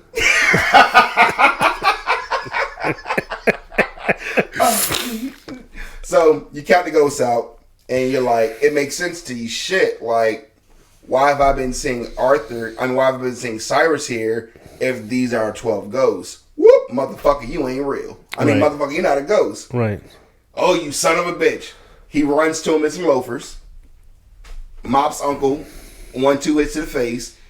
And when you're going for your third shot, your older uncle catches your hand, throws you to the ground, and then unsanctimoniously beats you with his cane. Facts. And calls you a loser. Nigga said, you're a loser. You just wasted your life. Have you ever took your time to build something like this? Have you? Like, how do you beat a nigga with a cane and call him a loser? As soon as I took the glasses down and seen that he was real, I'd have beat the brakes off of him. He wouldn't have had time to catch his breath. I would have beat him to a pulp and wailing on him. Dragged his body into that little machine and threw him in there my damn self. Like, and again, that was where the craziest shit of the movie happened, right? Because like but not only that, didn't at one point he pull the sleeve off and there was a sword there? Yeah. So, now I get from the uncle's perspective why he didn't kill him, because he needed him to make the sacrifice. Right, you need him. So it's like, I get that part, but yeah, continue. Yeah, so beat him with the cane, pull the sword out, put it to his neck. Oh, you're going to be the 13th ghost, right? So you trip him up, hits the ground. Rah Digga starts going DJ Envy on yeah, she's going to town on them shits, which I still blows my mind. I didn't know that she was a rapper. Yeah. I had no idea. She used to rap Busta Rhymes. She was part of Flipboat. Never knew. She goes to the mixing board, which apparently also controls the doors to the house. So that's where he was. Yeah. He had to have been there. Now think about it. I know it's a house of glass, but like if that was upstairs. Yeah. So if he's up there hiding, probably in a place that they don't know, that they didn't find until she found it, you're probably looking through layer upon layer of glass with writing and all that stuff. It. Right. Yeah. So again, I get it. Right. But now the parts that don't make sense about it, like your DJ Scratch on the mixing table. If what you were mixing was the tapes that were playing, that's why the audio was getting fucked up. Right. They should have disappeared. Should have immediately disappeared. And then on top of that, what would the mixing table have to do with the eye of the Ocularis Infernum? Now, when she started hitting the switches, those switches control the doors to the ghost. I could see if they're supposed to be open and the thing is still spinning, you're closing them back and forth. I get the error there. It could cause you to break down. Right. So cool. She should not have survived those gigantic cogs exploding outwards. Right. Ghosts get fucked up. I'm going to post a picture here. This is where you finally see the bound woman, unbound, reaching for Arthur. Yeah. Not Arthur, Cyrus. They throw him into the blades. They spin. He gets chopped to bits. Funny as shit. Here was the one gripe that I had, because I know we're getting there. Mm-hmm. But when you first see it, those blades are spinning without stopping at all. But then come to the point where he's got to walk to the kids now. There's a break, and they're pausing at intervals. And when did that happen? I'll give them that it was when she was doing the shit. But like, but that's what threw me. I'm good at like time-based games, like time. Yeah, well, rhythm, but it's rhythm. That's what it is. It's rhythm. It's anticipating the beat. How do you anticipate something so random of when it's going? It wasn't random. Yes, it was. No, it wasn't. It was. It should have been. It should have been, but for the movie, it wasn't. When the kids were up, before she started going Mixed Master Mayhem, they were constantly spinning. Oh, yeah. But now that you fuck up the rhythm of it, they stop. They're spinning, they pause. Spin, pause. That should have been random as the eye was breaking down. Yeah. Again, movie. I get it. So you take your steps and you hit the running jump like you on like. And then he ducks right at the last second. Yeah. That thing should have took his head clean off. Boom. Fresh fade. Right. I need one. Run, jump, track and field. Get to your kids. Right. Explosion. House starts breaking down. Gripe. The eye was under the main level of the house. Why would the basement exploding cause the windows at the top of the house to shatter? Well, because it's a... But it wasn't. If they don't happen... Explosions happen in a... They should. Sphere. But when you got upstairs where everything was at, like in the middle of the house where the eye was... I guess it was saw all the blades. I'm no architect or scientist or explosion expert, but I would imagine that if there are panes of glass, or let's say the height of the building, and they crack somewhere down, like they were individual panels of glass. Okay, man, I don't know. I don't know. I'm over here trying to make shit up. I don't know. If it was like a 40-foot sheet of glass, I see that. I'm going to use my same exact response. It's a movie.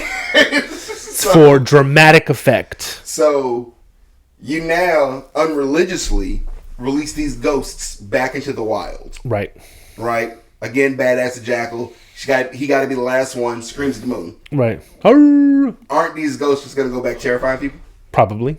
It's fucked up. So I mean, not their problem. And it's probably going to be 10 times worse now, because now I've been in captivity and now I'm free again. Oh, I'm fucking some shit up. Yeah. Right? So... Or they got their redemption-ish because they got homeboy who captured them and let them go. They were vengeful spirits before Arthur. Fair. Yeah. I mean, listen, it's, The only smart thing about them... Not Arthur. Cyrus. The only smart thing about that scene where they were throwing Cyrus to the middle of the eye is that the torso was not there. Yeah. If the torso was there, I would have been pissed. You don't have a fucking head, sir. He doesn't need a head. He's a ghost. How do you know where Cyrus was at? It's the ultimate plot armor. One, it's paranormal. Right, but I'm glad they didn't do it. All I'm saying. Yeah. So, anyway, there was a lot about that movie that didn't make sense. But a whole lot. How'd they get back out the house? If they were stuck. How does the headless horseman ride around on a horse without running into shit? Because of jack-o'-lantern. Jack-o'-lantern. He don't have... I'm talking about like Sleepy Hollow. He don't wear a jack-o'-lantern in Sleepy Hollow. No, he did. In the movie with Johnny Depp. No, he didn't. Okay. But in the normal tellings of the story, the headless horseman doesn't have a head. He has a jack-o'-lantern. He has a pumpkin on his head. But that's not real. It is real. No, the head, the pumpkin might be real, but I'm saying it don't have eyeballs. It doesn't have a brain. It does. It's cut out. But it doesn't have a brain. It does. You just can't see it because it's invisible, because his head is missing. See? That's my point. The torso had a head. He doesn't anymore. But also, his head was saran wrapped. It's fucking stupid. Yeah, that's my point. Is it? So somehow we're gonna say they get out of the middle of that room. Right. Movie's over. Cuts back in. Rah Digga's alive in the basement. Fuck this. No more nanny, ghost, mommy. I quit. And she sees the money. She doesn't see the money. Oh. Which is, fuck, I need a raise. I quit, right? So, they get one last epic shot of Discount Sigourney Weaver. Yeah. I love you guys. I miss you. Yeah. Movie's over. Right. Cool. So, again, that was 13 Ghosts. Yeah. Like, technically it was 12 Ghosts because didn't know Arthur's 13. still alive. Well, but see, here's the thing. I thought about this, but Sirius died. Cyrus died. Cyrus died, but also so did Matthew Lillard. So one of them could have been the 13th Ghost. 13th Ghost was specifically No, sacrificed. I'm not saying. Just Matthew Lillard sacrificed himself. Yes. But it won't because of love. But it doesn't matter. It's a sacrifice. So I'm not saying so my point to that was that I'm not saying that Matthew Lillard or Cyrus was the 13th ghost in the sense of the context that they were the sacrifice. But when you think about it, there were 13 ghosts. There were the 12 of the Black Zodiac, and then there was Matthew Lillard's. He was the 13th ghost. I could fuck with that. So, 1 to 10. What do you rank the movie? Oh, one, because it's one of my favorite, like, scary. It's one of the. I don't like scary movies. They're not my favorite. I will watch them for the purpose of this. But it's probably one of my favorite scary movies. I'm gonna give it an 8. I give 13 Ghosts an 8 because it's just a classic. You watch it, you love it. It's campy, it's funny. It's the I know it's coming every time, but the part where he just gets makes me jump every time because Jump? Yes. Not jump out of my skin like I'm terrified, but like I know it's coming, and it's one of those things where you try to time it and you're like right about now. Yeah. And it's never now? No. But yeah, I would give it an 8. I think 7.5. Okay. And only because of how bad that's going to come up all over my pause. It sounded so bad. Only because, again, just looking at it back with adult eyes, it made me critique the movie so much bad. Yeah. So fair. We talked about the remake. That'll be a really dope ass remake as a series. Who was your favorite ghost? You said the Hammer. The Hammer. He was to me he was the most terrifying. Yeah, he was the most terrifying. I like he did. The Jackal was the badass. Yeah, don't get me wrong. The Jackal was scary. He got the most screen time. Yeah. But like every time you saw him, he just. And he was the only one that actually had like the Zodiac was mentioned. The sign of Hell's Winter. Yeah. You know what it just made me think of? The train from fucking Rick and Morty. Yeah. The guy, the parents with the train or whatever he calls the haunted train. That's what the Hammer made me think of. But so, well, who do you think was the worst ghost? Only could choose one. The worst ghost? I mean, we already know the fucking torso was the worst ghost. I'm torn between the torso and the bound woman. I'm torn. No. If anything, the bound woman, regardless of how she got her hands untied, all you can do is the torso was the you worst. Can just shake at as much as it sounded like I was defending the torso throughout this movie. I wasn't. Bobby said the torso. Torso? Yeah, I did say torso. But yeah, Romulus next week. I'm a really big advocate of the Alien movies. Like, I do know why. Sigourney Weaver's fucking awesome. Like, I fucking love Sigourney Weaver. I'm very critical again of Prometheus. What was the one after Prometheus? Covenant. Was that what it's called? I think so. That sounds right. If that's what I liked them. Extremely critical of the movies because I like origin stories, and Aliens never really got an origin story before. No. So that shit was dope. I like I said, didn't watch Romulus. I think Romulus. I also like Michael Fassbender, so I do too. Like, we'll have to get to that shit later, but he was the perfect fucking Magneto. Oh, facts, 100%. Perfect Magneto. Like, he's menacing. Yeah. He's gentle when he needs to be, but he's a menace. Like, he played the fuck out of that shit. Anyway, Romulus. I think Romulus is going to be hella fucking dope. The good news is nobody's told me nothing about that movie. Yeah, I haven't. The only thing I know that I've seen is that they're already in talks or in doing a sequel to Romulus. They should. And so, time frame wise, so Romulus apparently is taking place at the same time as Alien. The original. Yeah. Okay. What they should do for the next chapter of that is, because she got stuck in the cryo sleep after Aliens 2. Mm-hmm. What they should do is, 10 years ago, there was a game that took place specifically with Ellen Ripley's daughter when she was looking for her lost in space. There was one singular alien tracing you around this entire ship. Nope. Not playing it. They need to make that into a movie. That game was fire. No, I'm not doing that. Fire. It was called Alien something. I can't remember what the name of the game was called, but that was a dope fucking game. I bet it was. And wherever I want to play games for stress relief, not stress inducing. Yeah, it was stress inducing. I bet it was. Because that alien was menacing as fuck. Yeah. And there were times where if you made noises near him, it would chase you. Yeah, facts. Gradually. If you thought you got away like by hiding in a locker or hiding under a desk, you didn't. Sometimes it just fucking knew. And jump scare, you're dead. Yeah. So fucking dope. But yeah, Romulus next week. We'll do the following week is Killer Elite, Killer List Killer. Whatever okay, and then so we're getting into November. We're getting into the holiday movies. Okay. Oh, December we got. Are we doing straight? 100%. Cool. The first movie watching in December is motherfucking Die Hard. Die Hard is a Christmas movie. If you don't believe me, fuck you. You're wrong. The movie happens on Christmas. Yeah, just because Die Hard was an action movie does not make it a Christmas movie. It's a Christmas movie. The first one and the second one. Yeah, it's probably the best Christmas movie there ever was. Facts. 100%. But yeah, we got a whole lot of shit lined up for you guys coming up soon.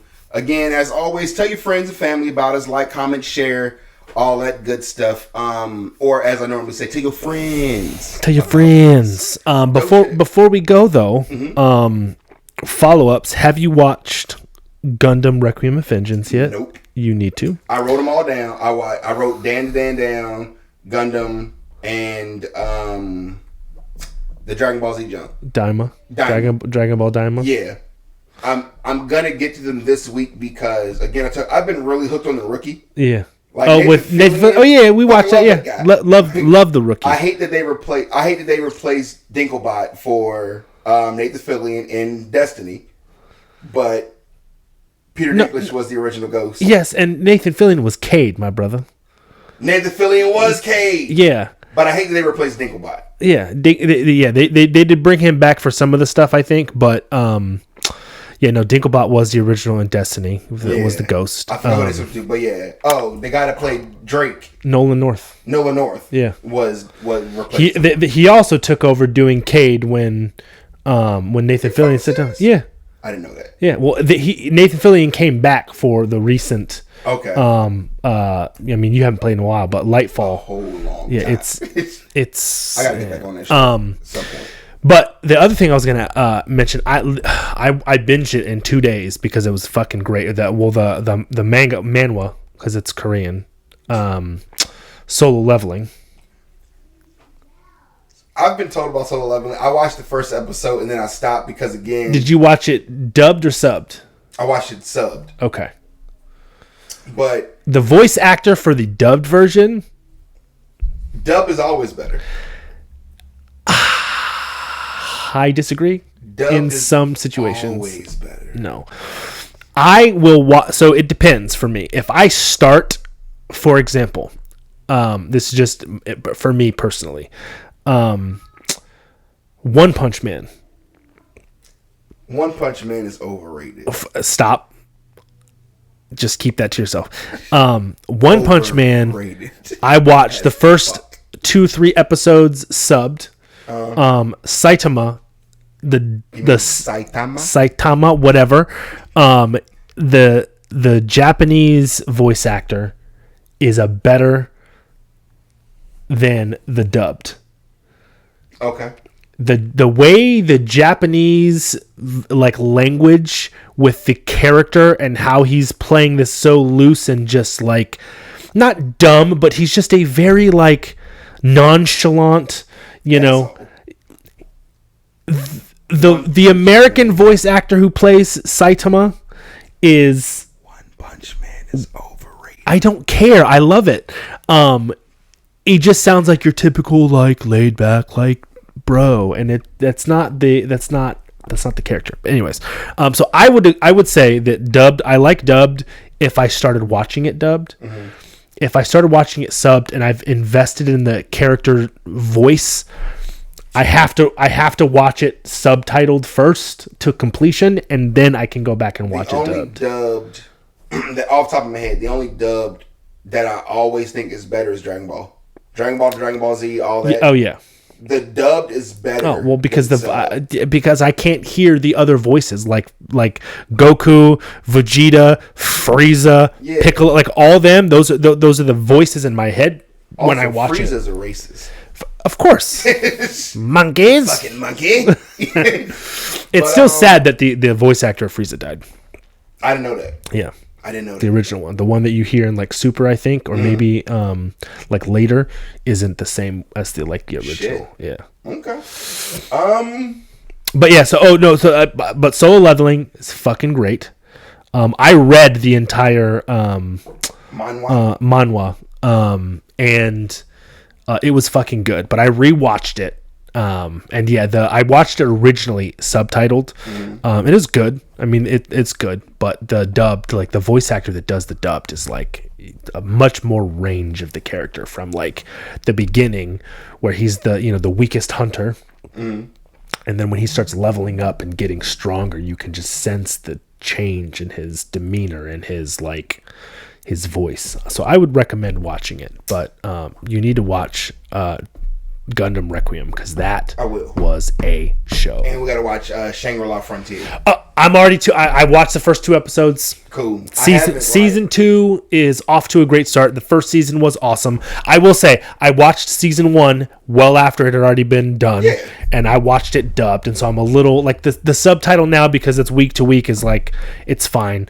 It's a struggle for me because like I want to watch it to keep up with it, but then at the same time I'm like, do I want to wait and read it or watch it dubbed or just watch it? Because that's generally what happens is like I'm impatient and I can't wait, so I'll watch it each week subtitled, and then when it's fully done I'll go back and rewatch the dubs, which I need to do for Wisteria Wand and Sword because I watched the first 3 when it had come out. They were dubbed, but then they hadn't they were like a week and a half or 2 episodes behind on the dubbing, so I was like, fuck it, I'll just watch it subbed. I want to go back and rewatch it dubbed again, but I say dubbed over subbed, it doesn't matter as long as the anime is good. I mean, as long as the anime is good. But yeah, there's some that I can't watch subbed at all. Like Dragon Ball, I can't. I have to. But I've been really into The Rookie.